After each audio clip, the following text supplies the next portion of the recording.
Hello, my name is Paige and today we're going to be making my mother's guacamole recipe. In order to make this dish, we will need 4 avocados, 2 limes, 3 tomatoes, 1 large red onion, a bunch of cilantro, a pinch of salt, and last but not least, some tortilla chips. We will also need storage and cooking utensils, such as a large bowl, a cutting board, and a knife. The first step to any good recipe is to wash your hands. Next, as I dice up the tomatoes, I'm going to tell you about this dish. My mom first started making this guacamole about 10 years ago when a Cuban friend of hers shared the recipe. The original was a little bit too spicy for my family's taste, so she toned it down a little bit and voila! This is the guacamole that my family and all of my friends love and rave about. Next, we're going to dice up this big red onion, and I'm going to tell you a little bit about it. This onion is grown as part of the United States' specialized farming, specifically in Georgia and Florida. The climate that is best for these to be grown in is humid subtropical that has both warm and cool seasons. Onions are also sensitive to temperature. Generally, they require cool weather to produce their tops and warm weather to produce their bulbs. Their land use is intensive commercial, and globalization has made it possible to transport onions that first originated in Central Asia to the United States for export.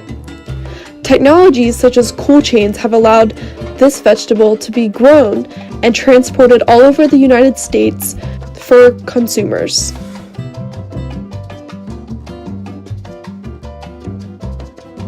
Next, I'm going to dice about 3/4 of the cilantro based on my personal preference, leaving some of the stems in for flavor.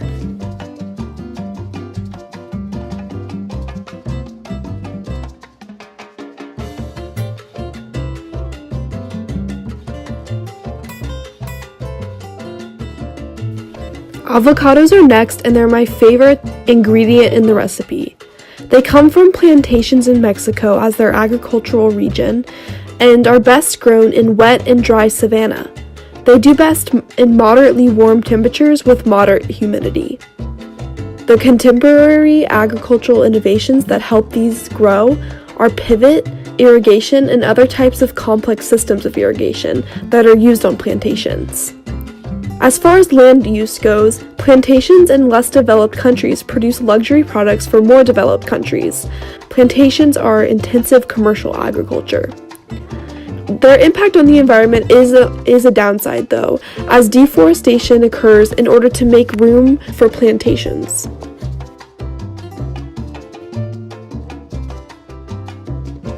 Next, I'm going to use the handheld juicer to juice my 2 fresh limes from Mexico.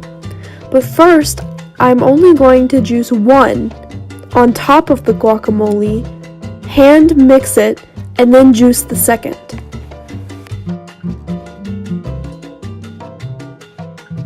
I'm going to quickly add in some salt. Then, as the final step to the dip, I'm going to mix it around with a spatula.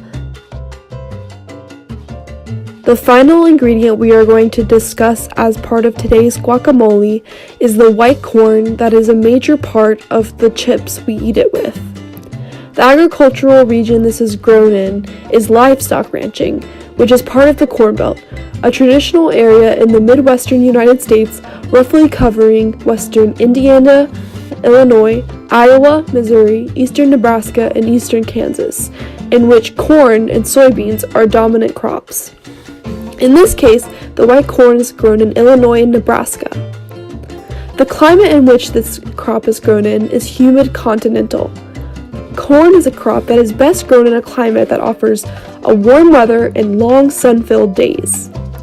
This land use is extensive commercial.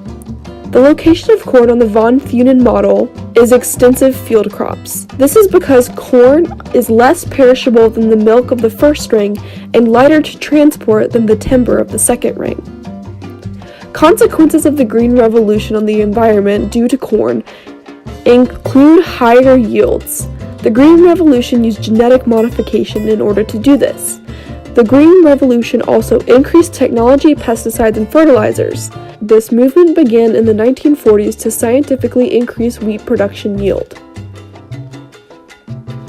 This results in many of the foods we know today in a combination of technology, globalization, and consumer demand.